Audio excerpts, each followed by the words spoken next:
commencer avec le bloc 1 ce matin, perspective commissariale. Commissariale, hein, c'est mon premier mot public de la journée. Alors, rapidement, comment le commissariat évolue-t-il face aux nouvelles dynamiques technologiques et scientifiques? Ce bloc de présentation explore des approches innovantes en médiation et en recherche-création, où les commissaires deviennent facilitateurs, facilitatrices de pratiques artistiques expérimentales. Alors, on va commencer avec Rad. Si tu me permets, Radanata Gagnon. Merci. Alors, oui, dis Rad. Bon matin. Alors, Radanata Gagnon est un artiste, chercheur et enseignant spécialisé dans le processus de création collective et les technologies numériques. Titulaire de doctorat en recherche-création en communication de l'Université du Québec à Montréal, sa thèse porte sur les dynamiques des créations collectives au sein des laboratoires d'expérimentation cinématographique. Depuis le début des années 2000, il réalise des courts-métrages et des installations multimédia dans le cadre de projets collectifs explorant les intersections entre l'art, la technologie et l'espace public. Ça continue. En tant que chargé de cours à l'école de médias, ben oui, mais on fait ça, tout le monde. On aime ça vous présenter, on aime mettre vos réalisations de l'avant, puis on a commencé, fait qu'on va le terminer, vous comprenez, là? Alors, en tant que chargé de cours à l'école des médias de l'UQAM, il enseigne des cours sur le cinéma, les technologies numériques et les pratiques médiatiques émergentes. Ses recherches et créations artistiques ont été présentées dans des festivals internationaux et des expositions dans plusieurs pays. Il est également co-commissaire du projet de vidéo-mapping Ondulation en collaboration avec le Musée d'art de Joliette. Et je vais terminer avec Rad s'intéresse particulièrement au processus éphémère de création collective, aux technologies de projection immersive et à la manière dont les médias numériques peuvent transformer l'expérience du spectateur. Je vais terminer là. Bravo, merci. Note à moi-même, raccourci. Merci beaucoup tout le monde d'être présent ce matin. Je suis très heureux de commencer cette série de conférences aujourd'hui. J'ai beaucoup de textes, de visuels, et je vais aussi lire mon petit texte. Alors, bonjour, je m'appelle Radanata Gagnon. Je suis heureux de vous présenter cette communication intitulée Recherche-création et vidéomapping, une approche pour le commissariat en art médiatique. Sur le plan formel, le vidéomapping consiste à projeter des images sur des surfaces non planes, créant une correspondance géométrique précise entre l'image et le support. Selon la base, tout objet peut devenir écran, et Stella souligne que la projection n'est plus limitée par un cadre standardisé, mais par les contours des objets réels. Des initiatives comme le Moulin à images à Québec en 2008, ou Cité Mémoire à Montréal, là, qui vient tout juste de terminer, qui a duré de 2016 à 2024, illustrent ainsi le potentiel spectaculaire de ce médium. Ainsi, ma communication vise à explorer comment le vidéomapping, souvent réduit à un simple spectacle urbain, peut néanmoins s'inscrire dans une démarche de recherche-création.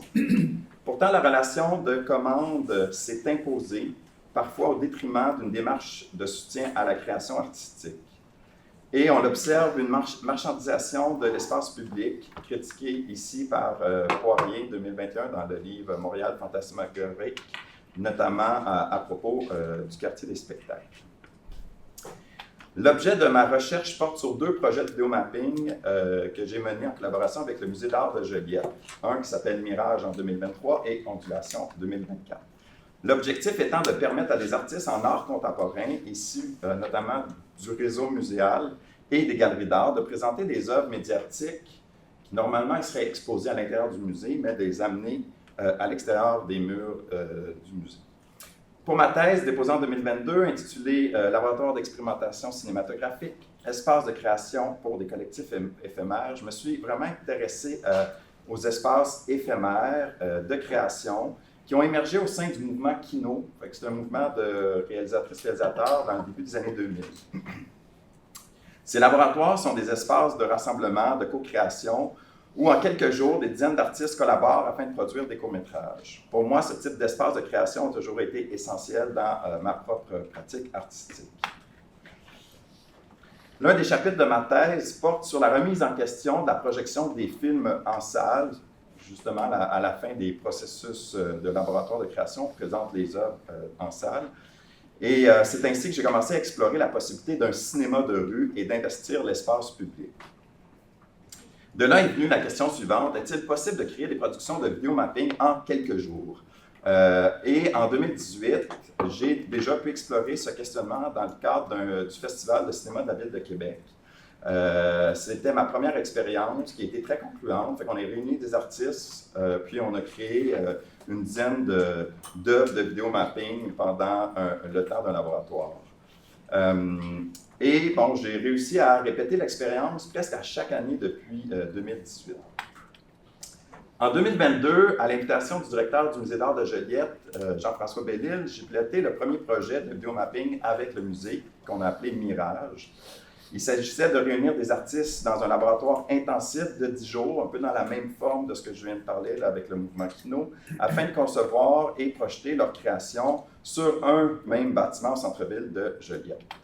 Ainsi, nous avons invité 4 artistes et un duo, Craig Commanda, Alison Moore, Nelly Abrajot et Le Désert Mauve, qui est composé de Charlène Daly et Gabriel Arnois-Blouin. Chacun est venu habiter à Joliette afin de créer une œuvre in situ en bénéficiant d'un soutien d'une équipe d'artistes collaborateurs. On avait François Mercier, qui est un artiste en art médiatique, qui avait travaillé sur le Moulin Image. On avait Benoît Adam, qui est un artiste en art numérique, qui a une spécialisation dans un logiciel spécifique qui est Touch Designer. Stéphanie Lagueux, qui est une artiste en art numérique, qui travaille avec le Centre d'artistes ADAX, et moi-même. Fait qu'on était vraiment à venir aider ou accompagner les artistes qui avaient été sélectionnés par le musée. Je veux souligner l'importance d'avoir ces artistes en soutien qui ont fait déjà des projets de vidéomapping parce qu'il y a des gens qui n'avaient aucune expérience, d'expérience en art médiatique, mais il faut comme réfléchir à l'extérieur justement du cadre. Alors ici, on a quelques petits visuels du processus qui a duré du 23 au 31 août 2023. Et à l'intérieur même du musée, on a eu un espace qu'on a créé comme laboratoire de création.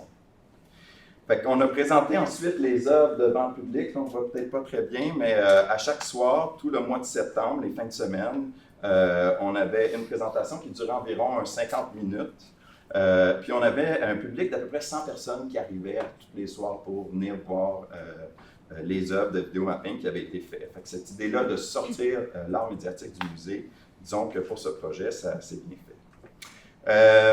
Ensuite, moi, j'ai eu la chance de continuer la réflexion de la déambulation urbaine en participant en 2024 au Festival de vidéomapping de Lille, où en 2 nuits, il y a 250 000 personnes. C'est quand même un gros chiffre, mais c'est vraiment réel. Il y a 250 000 personnes qui se promènent dans la ville à aller observer des œuvres de vidéomapping. Si on voit le circuit, il y a à peu près 10 arrêts. Et on voit les gens, on voit aussi, moi, ce qui m'intéressait, c'est aussi les dispositifs technologiques qui étaient utilisés pour faire ce projet-là. Fait que c'est comme des gros containers, un par-dessus l'autre, avec des portes fermées qui protègent les équipements.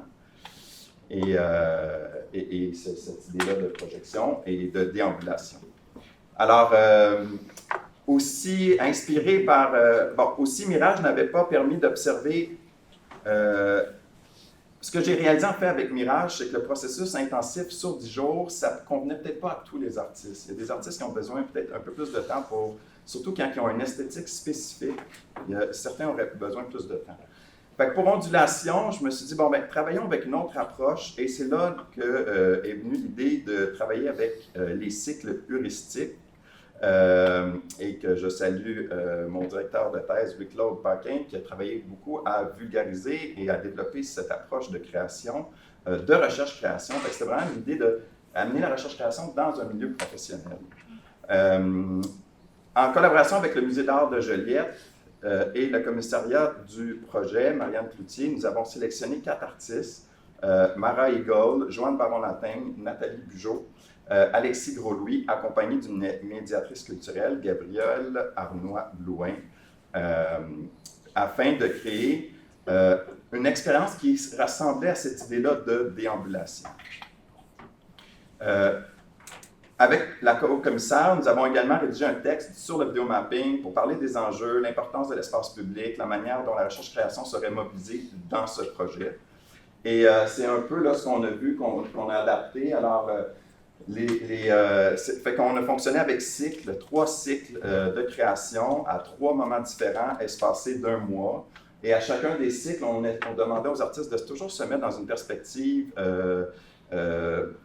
autocritique, ou en tout cas de pouvoir faire un retour sur chaque itération qu'il faisait. Et nous, comme commissaires, ça nous facilitait aussi de faire les échanges à ce niveau-là avec eux. Je vais avancer un petit peu. Là, je vais vous présenter beaucoup d'images. C'est vraiment pour, dans cette idée-là, l'analyse des données. Toutes ces images-là, j'ai aussi beaucoup de captations vidéo que je n'ai pas aujourd'hui. Et aussi des notes de mon côté. Fait que le travail de réflexion se fait aussi au niveau du commissaire et des commissaires dans ce type de projet. Alors ici, c'est la trame chronologique des 3 cycles heuristiques. Avant même d'inviter les artistes, la première chose, c'est qu'on cherche des lieux de projection possibles dans le Beau-Joliette. Ça, c'est le stationnement du Banout. Sinon, qu'est-ce qui pourrait être possible? C'est sûr, ce n'est pas l'île, ce n'est pas la France, ce n'est pas les gros bâtiments, mais il y a même des bâtiments qui peuvent être intéressants. Ensuite, on fait des tests de projection sans les artistes sur les bâtiments pour voir comment les visuels émergent, qu'on remet ensuite aux artistes.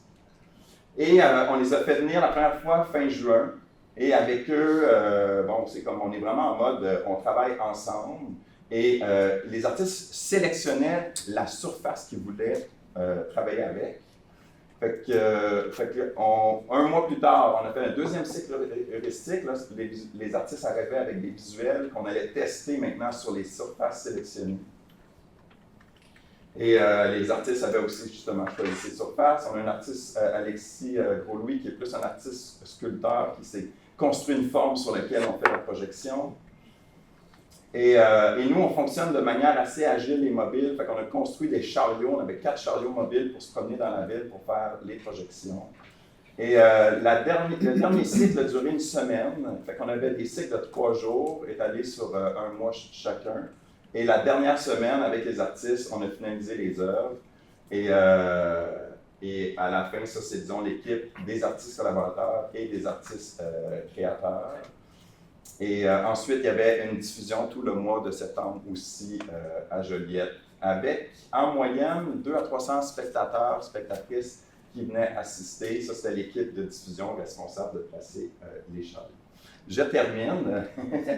Alors, le constat de tout ça, c'est un peu l'idée de se dire que les méthodes de recherche-création peuvent être appliquées dans des milieux professionnels pour encadrer l'approche de création.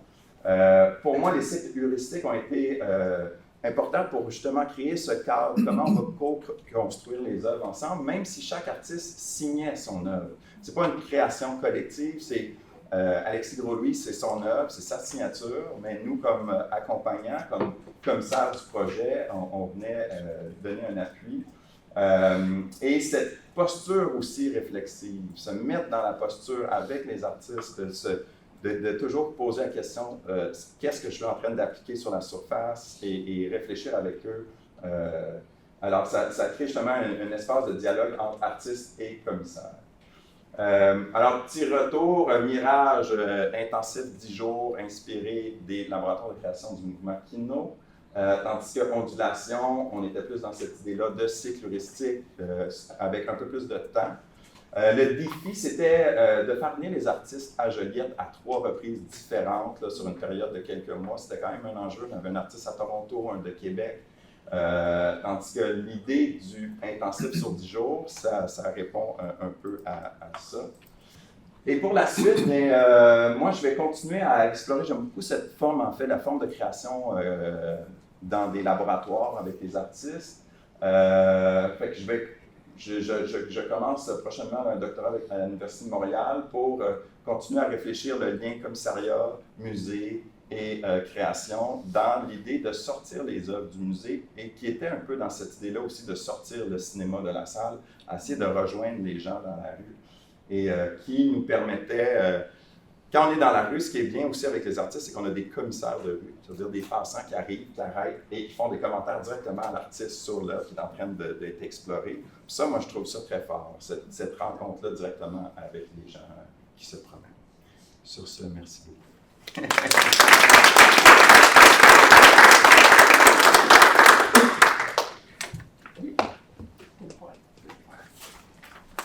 Merci beaucoup, merci. Alors, j'invite maintenant légèrement à nous rejoindre dans l'avant. Et on a, on a aussi les gens en ligne qu'on n'a pas nécessairement pris le temps de saluer à chaque bloc. Donc, bonjour tout le monde en ligne. On voit des noms connus. Rapidement, donc, Edwige est artiste-chercheuse en art et est maîtresse de conférences à l'Université Gustave Eiffel en art numérique. Passionnée par l'histoire des sciences et de l'art, la philosophie et la philosophie, sa pratique artistique s'articule autour des techniques et des sciences. Sa recherche-création s'intéresse essentiellement aux modifications de notre rapport au réel, à la subjectivité et au corps par les techniques et les sciences. La transversalité disciplinaire lui permet d'interroger les processus de création et les transformations de représentation que participent à étudier les arts. Dans la volonté de raviver la dynamique des relations art-sciences, qui sont deux manières fondamentales d'appréhender le réel, elle cofonde et préside depuis 2016 l'association Passerelle Art-Sciences et Technologies, qui œuvre dans le rapprochement de ces disciplines, et elle est impliquée également dans la transversale des réseaux art-sciences. Alors, on a aussi, la description de tous les collaborateurs, collaboratrices, mais je ne vais pas la lire au complet, mais sachez qu'ils existent, ils sont très présents et qualifiés. Merci. C'est à toi. Donc, il y a tous les collaborateurs et surtout collègues en ligne, sauf Catherine Jandel et Elise Nardin qui participent au projet, qui sont d'une part océanographes et paléoclimatologues.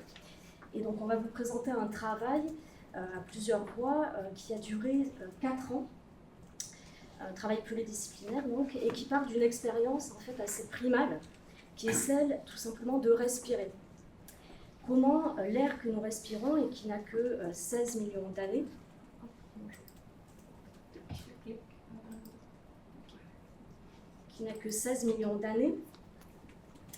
je reprends, pardon, s'est créé. Comment est-elle, cette atmosphère, intriquée aux vivants et non-vivants? Et il s'agissait en fait avant tout dans ce projet de repenser notre rapport au temps, à ce que nous manquons en le divisant, à tout ce que nous répudions aussi par l'abstraction des mots que nous employons. L'enjeu était de faire l'expérience de la préciosité de notre atmosphère, de la vie et du vivant qui y sont liés, au regard de notre place, et de l'anhistoire d'une planète vieille de 4,6 milliards d'années. Homo sapiens, qui n'a que 300 000 ans, ne représente que les 5 dernières secondes si l'on rabat l'histoire de la Terre sur 24 heures. Penser la démesure de nos activités humaines de ces 250 dernières années, qui correspondent au développement du mythe techno-industriel. Donc, ces activités, comment penser leurs conséquences et les perturbations entraînées sur les microflux qui régulent le climat, et cela pour des millions d'années à venir, était l'un des enjeux de cette exposition qu'on va vous présenter. Ainsi, nous avons recréé les gaz qui composent les différentes atmosphères ayant existé, leur odeur, leur son et les lumières. Et dans une première exposition qui s'est terminée en novembre 2024, qui va évoluer, l'espace était divisé en plusieurs espaces. Le premier espace que vous pouvez voir ici est plutôt didactique, qui vise à exposer les 4 ans de recherche menée avec tous les scientifiques impliqués et les artistes impliqués. Donc plus didactique, on va comprendre tous les enjeux que l'on voulait soulever. Ici, vous pouvez voir des cloches où l'idée était de sentir l'air par les parfums des différentes périodes, et aussi les sons. Et un dernier espace immersif qui permettait aux spectateurs, enfin en tout cas qui donnait aux spectateurs la possibilité d'être immergés dans de la brume et du sable, tout simplement dans l'idée de lui faire perdre ses repères pour sentir les différentes échelles géologiques difficilement appréhendables pour la temporalité et la finitude humaine. Et je vais laisser mon collègue climatologue Yves Goderis parler. Bonjour, merci. Donc, l'idée, c'est de partir de cette idée que l'histoire de l'atmosphère a une histoire en même temps que celle de la Terre. Elle a évolué en parallèle à celle de la Terre et surtout en parallèle à celle du vivant depuis 4,5 milliards d'années. Énormément d'événements ont modifié la composition chimique de l'atmosphère, en particulier des événements biologiques. Et on a retenu ici une série qu'on va essayer de traduire après en termes de l'exposition. Tout commence par le premier épisode, qui est l'épisode orange, qui démarre à la formation de la Terre à 4,5 milliards d'années, jusqu'à 2,5 milliards d'années. C'est une atmosphère où il n'y a pas d'oxygène, ou très très peu. Elle est très riche en méthane et très riche en CO2. C'est vraiment l'atmosphère des origines, avec une couleur très orangée, un peu comme Titan aujourd'hui, des lunes de Saturne. Ensuite, à 2500 millions d'années, c'est-à-dire 2,5 milliards, c'est l'épisode numéro 1, parce que l'apparition des photosynthétiseurs microscopiques vont oxygéner l'atmosphère. Le métal va en réponse s'effondrer, Et quand le méthane est un gaz à effet de serre, ça sera la première plongée dans une glaciation totale qu'on appelle les snowballers. La première aux alentours de la transition archéen-protérozoïque. Ensuite, on a l'épisode blanc numéro 2 qui se produit beaucoup plus tard, vers 640 millions d'années. Et là, les explications qu'on en a, c'est de savoir que les continents se dispersent le long de l'équateur à cette époque-là. Du coup, ils s'exposent à des climats qui sont tropicaux, et ce qui provoque une augmentation majeure de la consommation de CO2 par une série de processus continentaux. C'est la Snowballers 2, celle qui est mieux contrainte d'ailleurs. Ensuite, on arrive dans le dur, avec l'épisode vert à 380 millions d'années, où c'est les plantes qui colonisent les continents. En colonisant les continents, ces plantes vont modifier complètement le fonctionnement du cycle du carbone à la surface de ces continents. Et en réponse, à nouveau, le CO2 va s'effondrer, et on va entrer dans une glaciation thermocarbonifère qui vont suivre. Ensuite, on a un épisode rouge qui est une sorte de pause de cet effondrement du CO2, avec la formation de la Pangée, qui est un supercontinent. Comme il est très grand, il est très aride. Et donc, à nouveau, les processus continentaux sont modifiés, et là, c'est une montée du CO2 qu'on va observer. Alors aujourd'hui, c'est exactement ce que fait l'humanité. Elle continue à modifier le climat sur une évolution naturelle, mais c'est intéressant de se dire qu'on discute beaucoup de la variation du climat pour le prochain siècle. Alors en fait, ça va être bien plus long que ça sur la diapositive suivante. C'est la slide suivante. Ouais, super. Donc on voit là, c'était une expérience numérique qui a été faite par Penman en 2020. On voit la conséquence de l'injection de 5000 gigatonnes de carbone en 5 siècles dans l'atmosphère. Ça, c'est le pic que vous voyez sur là où il est marqué aujourd'hui. Donc le CO2 était relativement stable avant, il aussi n'était pas constant à 180 ppm, mais était relativement stable. Il va monter jusqu'à 2240 ppm, et si on arrête à ce moment-là toute nos productions de carbone, il va simplement se relâcher, se redescendre en fonction des processus qui peuvent le consommer. Et c'est là qu'on constate que les seuls processus qui peuvent consommer ce carbone sont des processus très très lents à l'échelle géologique. Typiquement, c'est des processus qui consomment 0,2 à 0,3 gigatonnes de carbone chaque année, comparé aux 10 gigatonnes de carbone que nous on émet chaque année dans l'atmosphère. Donc la descente va être longue, très longue, et on va, à titre de comparaison, avec l'Homo sapiens qui est apparu vers 300-250 000 ans, on voit que les perturbations vont s'étendre au moins jusqu'à 500 000 ans dans le futur. Donc l'être humain a acquis, par sa pollution majeure de l'atmosphère, en fait, et par sa modification majeure, il a acquis le pouvoir de s'inscrire dans le système géologique. Et c'est peut-être vraiment là que se trouve l'Anthropocène, et pas uniquement sur la période très très courte qu'on observe actuellement. Voilà, j'ai dit tout ce que j'avais à dire. Donc je prends la suite pour parler du travail du son, donc, que j'ai mené aussi en collaboration avec Frédéric Garcia, qui est ici, là, de mon côté aussi, qui est chercheur à l'INRAE et qui travaille sur l'interaction entre les sons et le végétal. Donc il y a dans cette installation, en fait, 2 espaces sonores. Donc une écriture du son qui a été faite pour l'espace sur 6 haut-parleurs qui est dans l'espace sensible, et puis une écriture aussi du son, c'est les mêmes sons, mais qui sont entendus ce coup-ci dans l'espace plus informatif, qui est avec les cloches et les odeurs. Et dans cet espace, sur chacune des cloches sont inscrits les différents gaz qui composent l'atmosphère de chacune des périodes. Et Frédéric Garcia donc a travaillé sur ces différentes atmosphères pour analyser l'incidence qu'avait l'atmosphère sur l'écoute du son. Si on avait été présent, ce qui est difficile évidemment à cette période-là de l'atmosphère, c'est comment on aurait entendu le son.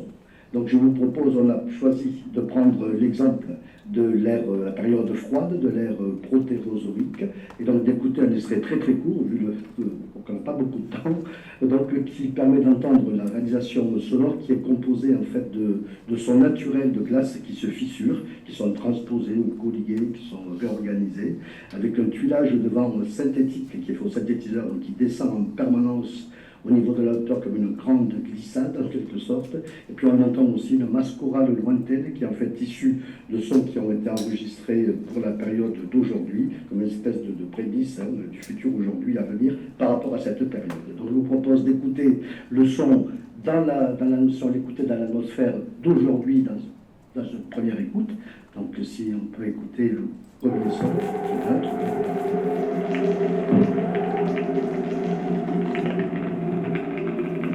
j'entends pas, donc je ne sais pas ce qui s'est passé. Je suppose que oui. Et donc peut-être d'écouter maintenant l'incidence du coup de l'atmosphère de cette période sur le son et d'écouter comment on l'entend dans cette atmosphère-là, sachant que donc les calculs que Frédéric Garcia a réalisés montrent que ici les bas médiums sont très atténués et il n'y a pas du tout d'aigus. Donc le son est plutôt dans les graves et dans les bas médiums. Et donc je vous propose d'écouter le même son, ce coup-ci, mais filtré selon cette atmosphère.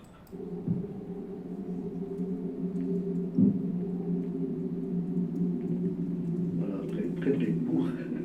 Donc Anne-Charlotte, je te laisse la place, car avec ces sons, il y avait les odeurs. Oui, merci, bonjour.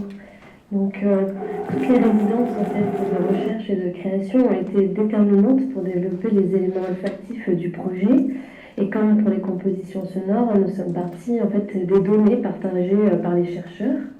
C'est avec Émilie Bonnard, qui est avec nous, chercheuse en design olfactif, que nous avons travaillé à partir des molécules en fait, identifiées dans les différentes atmosphères primitives, atmosphères non respirables pour l'humain.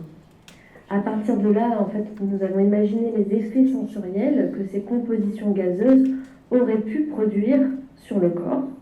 Et ces hypothèses ont guidé la création de senteurs plausibles, traduisant en fait chaque période géologique en expérience sensible. Nous avons alors conçu une partition odorante pensée pour activer des sensations spécifiques comme le froid, la chaleur, même des picotements, qui stimule notamment en fait, le nerf trijumeau sensible aux variations de température et de texture. Par exemple, pour la période blanche, pour reprendre le même exemple que pour les compositions sonores, qui est associée à un froid extrême, que vous allez peut-être sentir grâce à une touche à parfum qui est en train de circuler, mais je vois Edwige, nous avons composé en collaboration avec un parfumeur une fragrance structurée en 3 strates. Des notes de tête un peu mentholées, médicinales, un cœur floral aquatique et un fond un peu plus terreux avec de la mousse de chêne et du musc. Cette composition vise à créer notamment une sensation corporelle de froid et même de piquant dans le nez, tout en mobilisant évidemment des codes culturels partagés comme l'association de la menthe à la fraîcheur. Donc, concevoir une expérience sensorielle olfactive, c'est aussi accepter une part d'ambiguïté. Les dispositifs olfactifs deviennent des espaces ouverts où chacun projette aussi ses souvenirs, son ressenti et sa mémoire intime. Le même processus en fait a été suivi pour concevoir l'ensemble des senteurs et vous aurez peut-être la chance à la fin de notre intervention de sentir la fragrance du futur. Et je laisse la parole à Edwige et Yves pour conclure sur cela. Merci. Donc Yves a oublié de mentionner en fait l'écart intuitivement choquant de nos activités et parce qu'en fait il a oublié de parler du Permien trace qui est lié à l'extinction des dinosaures. Les dinosaures ne sont pas éteints brutalement, mais c'est une période qui a duré 700 000 ans, il y a 65 millions d'années. Et en fait, il faut savoir qu'on a émis autant de CO2 durant ces 700 000 ans, nous, en 2 siècles et demi. Et donc, quel futur désirer, penser à l'aune de nos activités voilà. Quel scénario choisir. Bravo.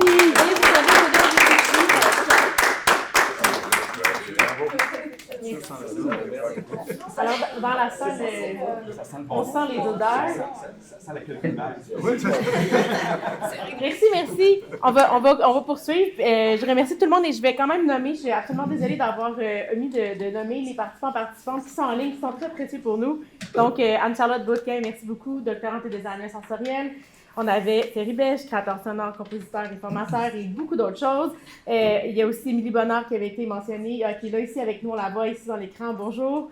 Docteur en design, designer olfactif, enseignante et chercheuse.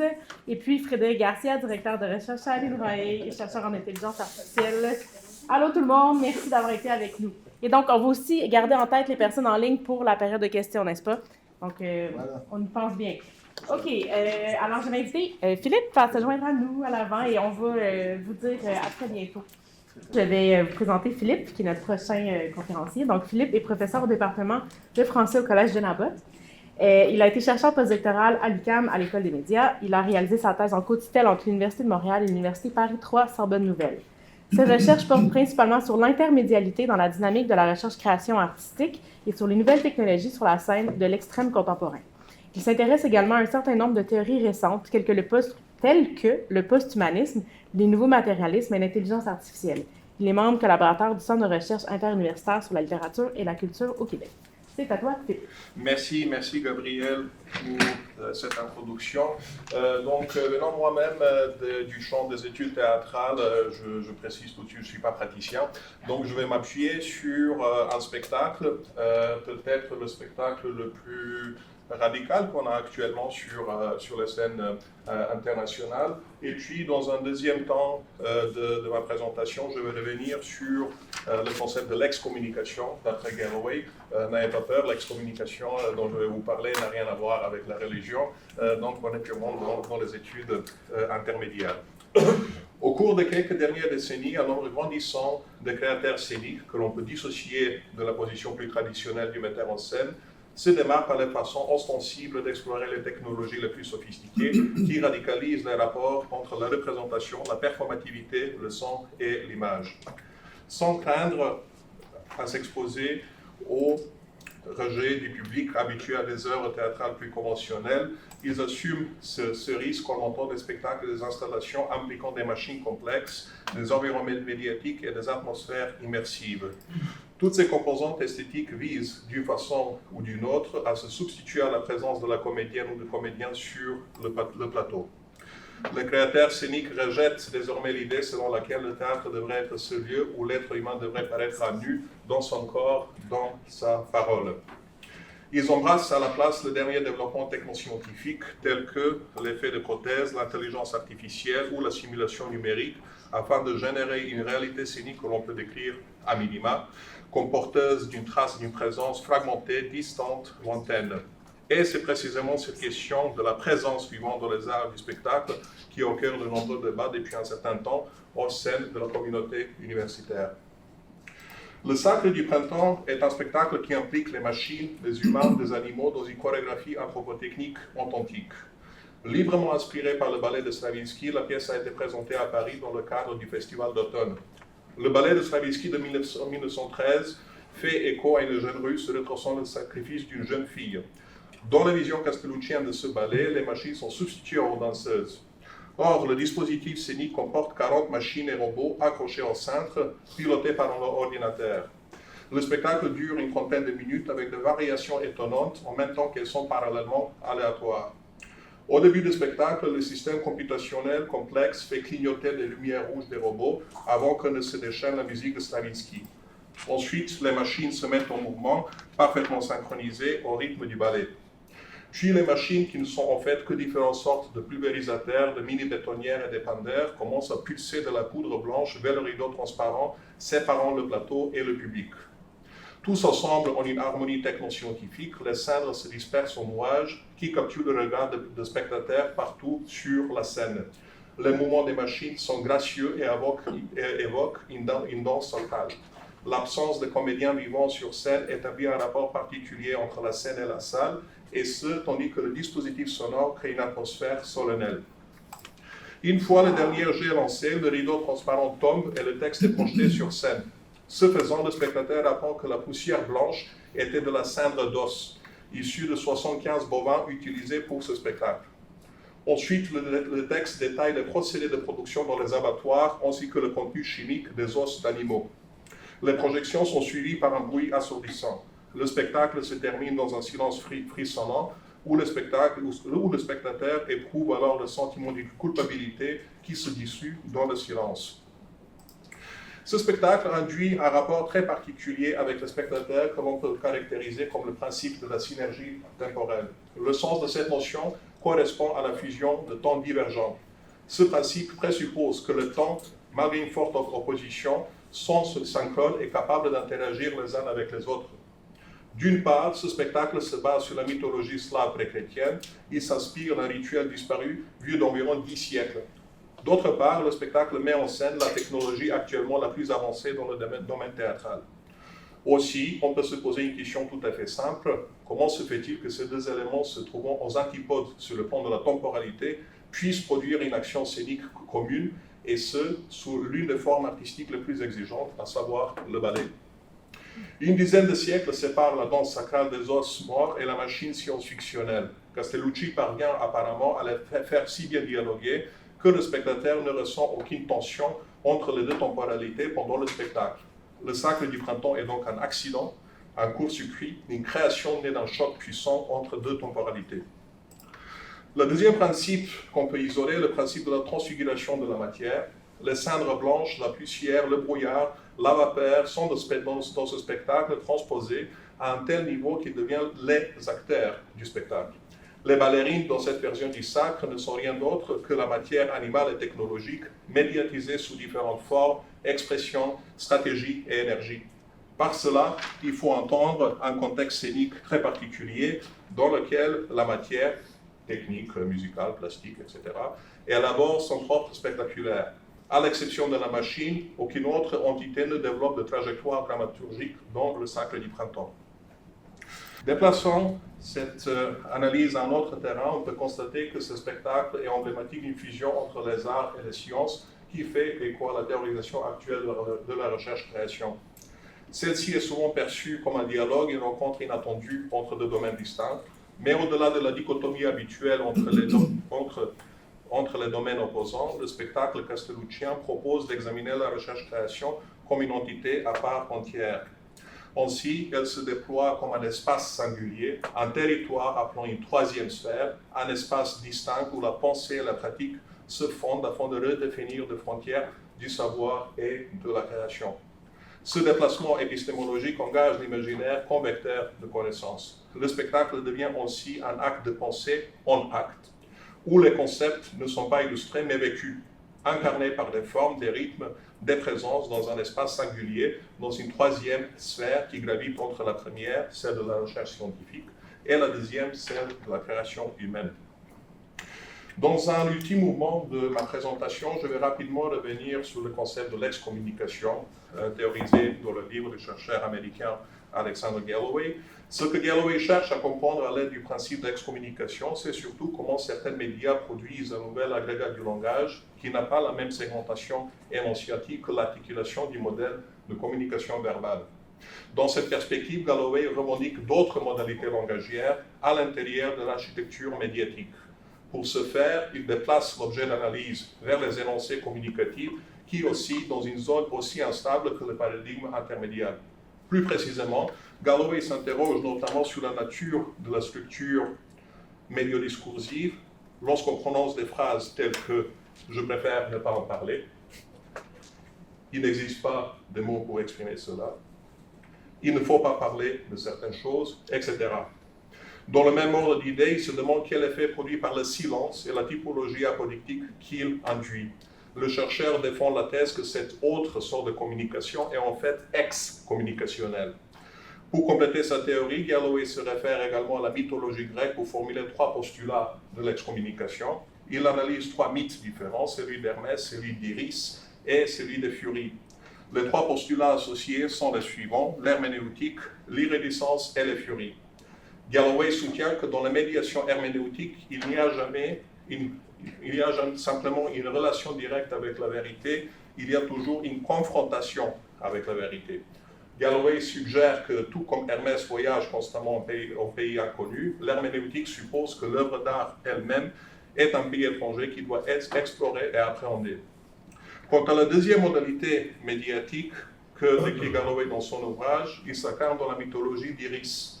Contrairement à Hermès qui trompe, séduit, fuit et se retire par la suite, Iris est toujours présente. L'iridescence évoque l'intimité esthétique et concerne davantage l'expression et l'effet sensible d'une œuvre d'art que son interprétation. Déchiffrer, décrypter, interpréter sont des opérations normatives incompatibles avec elle. Et le troisième vecteur qui nous intéresse le plus, de médiation posée par Galloway, est représenté par l'histoire des furies. Dans la mythologie romaine, les furies envoient une force ancienne et préhistorique, souvent décrite comme un essaim immense. Elles sont incomplètes. Galloway écrit « Si Hermès est le dieu du signifiant et Iris la déesse de l'immanence, les furies sont déesses de la forme effrénée. » Et si je reviens à mon exemple, je termine par cette mise en rapport, les furies produisent l'intégralité de l'axe narratif dans le Sacre du Printemps de Castellucci. Les rapports entre le symbolique des furies et ce spectacle sont nombreux. Notons d'abord que du point de vue temporel, Galloway affirme qu'à la différence d'Hermès et d'Iris, les furies sont anciennes, beaucoup plus vieilles que les deux autres divinités. Les rituels dont le sacre est lui-même ancien aussi, on cite tous les deux, le rituel et les furies évoquent une force archaïque, une puissance immémoriale qu'informe l'intégralité de l'expérience esthétique. Ensuite, Galloway affirme que le format le plus adéquat que l'on peut attribuer aux furies est le système complexe, les réseaux, les machines, les ordinateurs, etc. Il y a un écho fort entre cette conception et le fait que Castellucci met en scène une machine immense devant les spectateurs. Comme une furie qui envahit le plateau, cette machine effectue une danse sacrale frénétique. Les cendres blanches et la poudre d'os ressemblent à un essaim qui virevolte tout au long du spectacle. Or, cette matière furieuse couvre, infeste et submerge la totalité de la scène. Et en guise de conclusion ouverte, on peut se demander si, dans le cas de Sacre du Printemps, est-ce qu'on peut parler encore de spectacle vivant contemporain? N'avons-nous pas plutôt l'affaire avec un spectacle non vivant de l'extrême contemporain? Aucun être vivant ne figure sur scène dans cette œuvre de Castellucci et nous nous trouvons plutôt dans le registre d'extrême contemporain que contemporain. Le Sacre du Printemps semble en ce sens porteur d'une nouvelle typologie scénique qu'on pourrait appeler théâtre post-humaniste.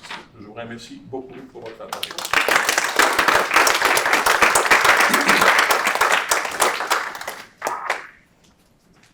Ben, merci beaucoup à nos présentateurs et présentatrices. On va maintenant enchaîner avec une période de questions suivie d'une pause.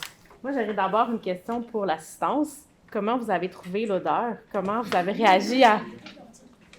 Oui. Puis si les personnes en ligne le souhaitent, surtout les personnes qui ont présenté dans le bloc, vous pouvez rouvrir vos caméras. Comme ça, on vous voit à l'écran pour tous. Merci. Oui, donc, question lancée à l'assistance. Oui, tu fais partie de l'assistance, oui. Oui. Ben, j'ai trouvé les odeurs intéressantes, j'ai trouvé intéressant de les combiner aussi. Je suis curieux d'en savoir plus sur le design sensoriel. Anne-Charlotte qui l'ont réalisé avec Osmo Art. Émilie, Anne-Charlotte, vous avez entendu? Est-ce que... Le microphone est là. Pardon? Le microphone est là. Je suis curieux d'en savoir plus sur la notion de design sensoriel que vous l'avez présenté tout à l'heure par rapport justement à la création des odeurs, etc. Est-ce que c'est... Moi, je vais décrire un peu le processus en attendant qu'elle réponde.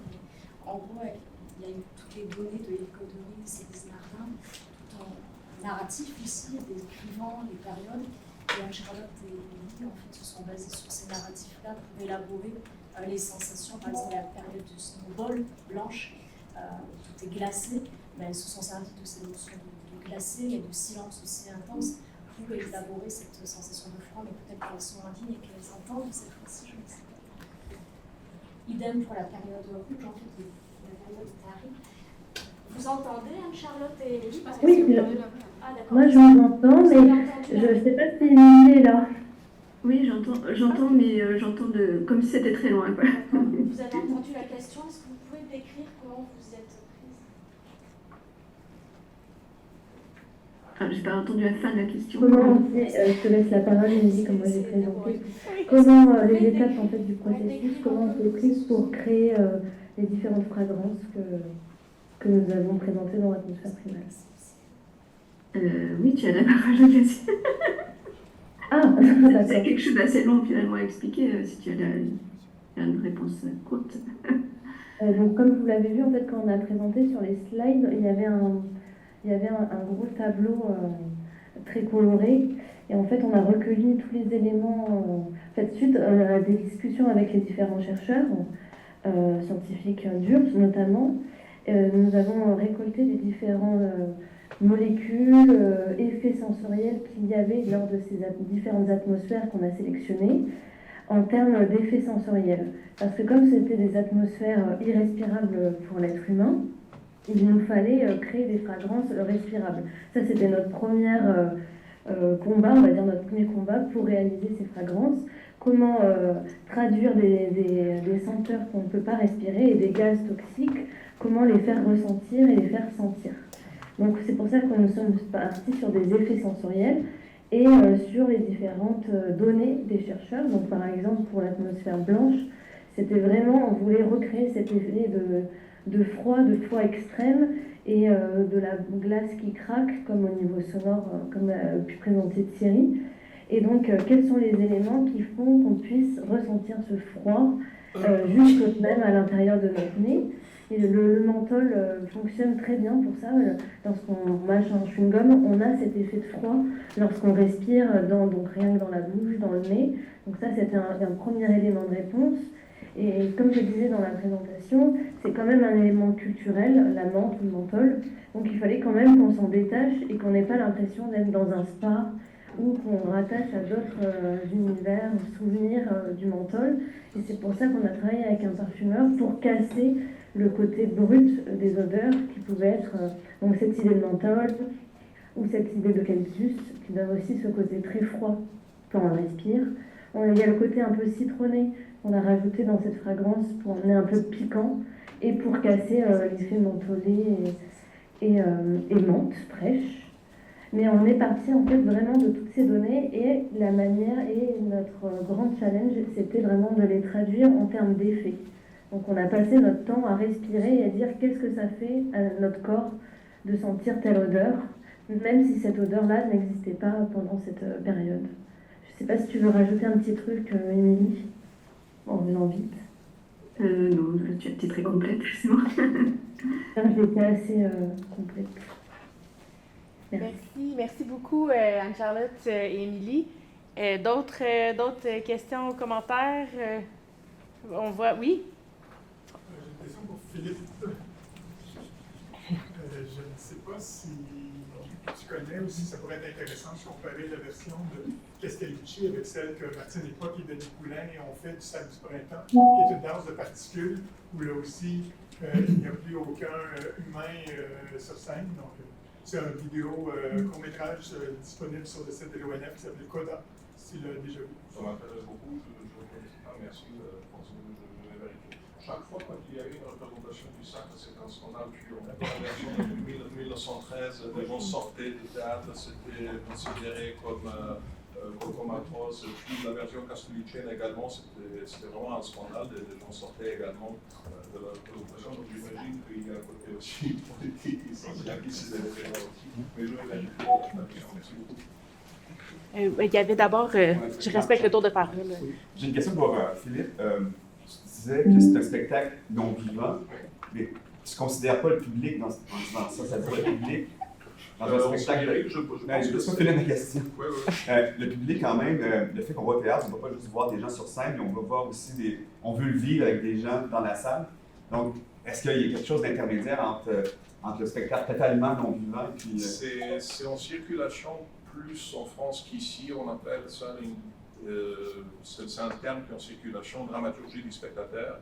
À mon avis, c'est plutôt, on est dans un stade évolutif, j'ai l'impression, peut-être que je me trompe, où on a réussi à évacuer la présence humaine sur scène, on est bien d'accord. L'ultime étape dans l'évolution de l'extrait contemporain, il me semble que c'est la disparition du spectateur. C'est pas un hasard. Allez-y au Centre-Phi, par exemple, la dernière minute, ou toute autre installation dite immersive. Les gens sont complètement en noir. Il y a une espèce de fusion avec le numérique, avec le spectaculaire qui est représenté. Donc on élimine déjà cette distance habituelle scène-salle et on intègre le spectateur dans le spectaculaire qui implique nécessairement une espèce de disparition du spectateur également. Comme j'ai raconté ça dans un autre colloque, je pense que c'est symptomatique. Je pense qu'on se dirige vers un stade qui est postérieur. La même chose était en théâtre quand on a commencé à utiliser les automates et les premières machines, les robots. Les gens disaient oh, non, c'est juste le spectateur, alors qu'aujourd'hui, on a complètement évoqué. Je pense qu'il y a quelque chose de symptomatique avec le public aussi qui est en train de disparaître. C'est un peu l'ultime étape, si on veut, dans cette évolution-là. Peut-être, si Diane, tu me permets, quelqu'un qui peut poser des questions, puis on revient avec la question. Concernant ta présentation, Est-ce que, dans un certain sens, ça pourrait devenir comme du street art? C'est à la vol du coup, là. Ben, en fait, moi, je voyais ça un peu même comme du théâtre de rue. Surtout les expériences, peut-être pas avec le musée, mais plus les déambulations qu'on mène, où est-ce que le public marche avec le projecteur qui se déplace. Fait que là, je me rapprochais plus de cette expérience-là de théâtre de rue, mais sans... on a du public, mais il n'y a pas de comédien qui interagit. Mais c'est pas vrai, la dernière fois qu'on l'a fait, c'était dans le Vieux-Québec. Il y avait 2 artistes qui ont eu des performeurs en plus des projections. Puis à Lille, là, cette édition-ci, on avait aussi des performeurs en même temps que les projections. Mais bon, peut-être que je m'éloigne, là. Mais, non, mais ça se rapproche. Oui. C'est du théâtre de rue, on est dans la rue, oui. Donc c'est pas nécessairement contestataire comme le street art pourrait l'être, quelque chose comme ça. Bien, certains artistes le font, mais là, généralement, c'est des cartes blanches. Fait que si l'artiste décide que pour sa projection, il peut contester, il peut. Mais c'est pas dans. Ouais, c'est en fonction de. Ouais. Donc, si tu avais une question encore. Moi, c'est juste une question de commentaire. En fait, je ne sais pas si vous connaissez le réseau des ambiances. C'est un réseau en architecture, en fait. Et puis, ils sont assez ouverts à la recherche-création. Et à l'ambiance, finalement, c'est un peu la traduction du terme atmosphère et tout du courant anglo-saxon. Mais dans les 2 cas, il y a une interrogation sur le sensorium. Et ma question s'adresse aux 3 personnes. Comment vous définissez la notion d'atmosphère ou d'ambiance dans le cadre de vos projets? Je sais que ça pourrait prendre une autre séance complète pour y répondre, mais comment vous le percevez? Parce que dans le mapping, comme dans la dimension théâtrale, comme dans ce que vous avez présenté, il y a vraiment la dimension sensorielle et atmosphérique qui est interrogée. Donc, je suis curieux d'avoir votre conception de l'ambiance. Je veux bien répondre. Je ne sais pas si mes collègues entendent la question. Bien, Paloma fait une transcription. Mais peut-être vous me rapprocher comme ça, Thierry Bêche pourra. Je me rapproche un peu. Oui. En fait, l'idée c'était, Thierry peut-être pourra me compléter, Thierry Bêche, si on devait définir cette notion d'atmosphère, pas au terme scientifique, mais plutôt esthétique, tu as pris la question. Nous, ce qu'on a essayé de faire, c'était de sentir des effets de seuil. C'était même pas des effets, mais de ne pas tomber dans l'effet d'ailleurs, et plutôt parler d'état et de seuil et de transition inframince. Et on ne voulait pas tomber dans le narratif. C'est peut-être ça qui est aussi dans le non-scénario. On ne voulait pas raconter quoi que ce soit. Il y a peut-être aussi cette absence de langage qu'on a vu avec Philippe Ducany, ou cette limite du langage. Donc voilà, peut-être que Thierry Bêche voudra aussi. On est très, nous aussi, liés à tout l'univers des écrivains de plateau dont parle Philippe Ducany, en fait. Ben non, tu as pas mal répondu, je trouve. Mais effectivement, c'est l'histoire de ne pas faire de récit, de ne pas être descriptif, de pas être. Ça aurait pu être très facile d'aller chercher effectivement une illustration, des typicités de l'atmosphère. On a vraiment pas pris même pas le contre-pied, parce que pour nous la question ne se pose même pas. Il était hors de question d'aller dans ce type de démarche.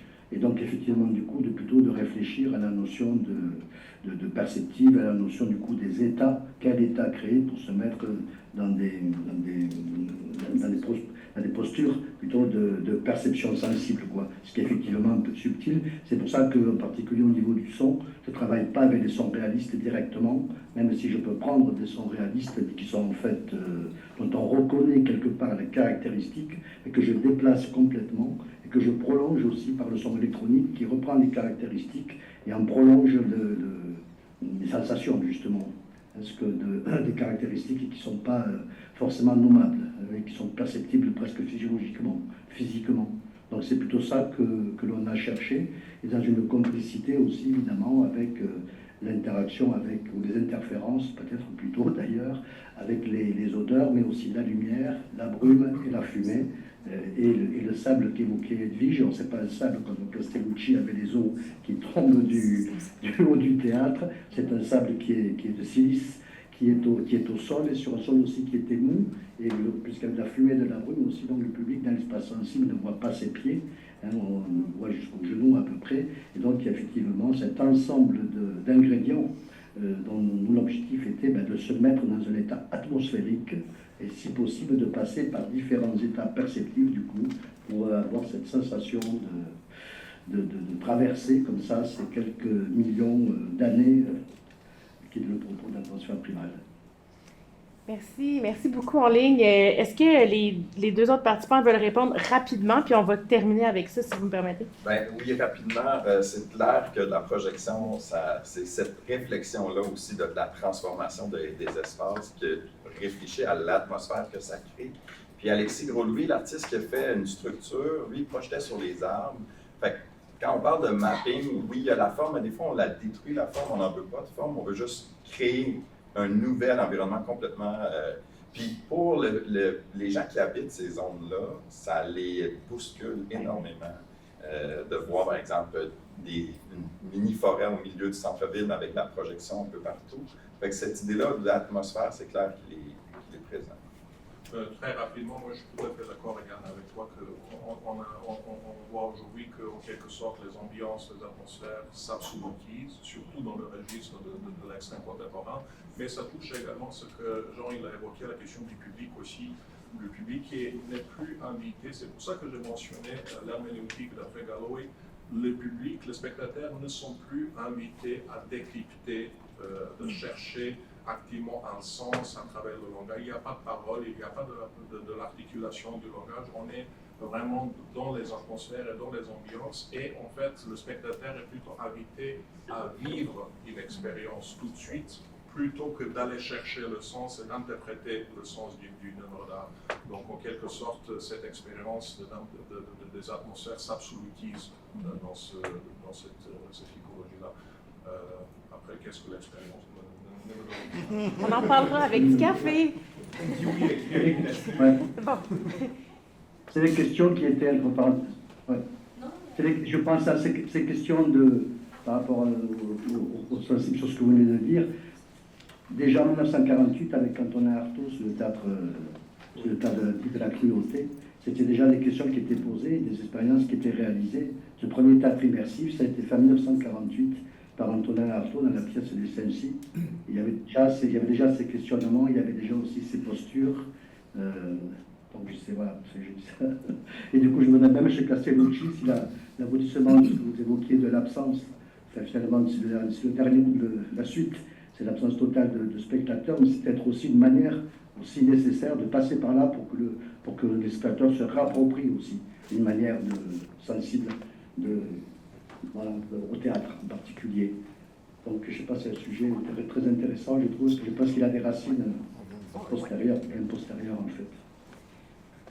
C'est notre sujet. Mais non, mais c'est parfait, on ferme les portes, on en ouvre des nouvelles. Alors là-dessus, je vous remercie énormément. Merci à tous, merci à toutes. On va aller en pause.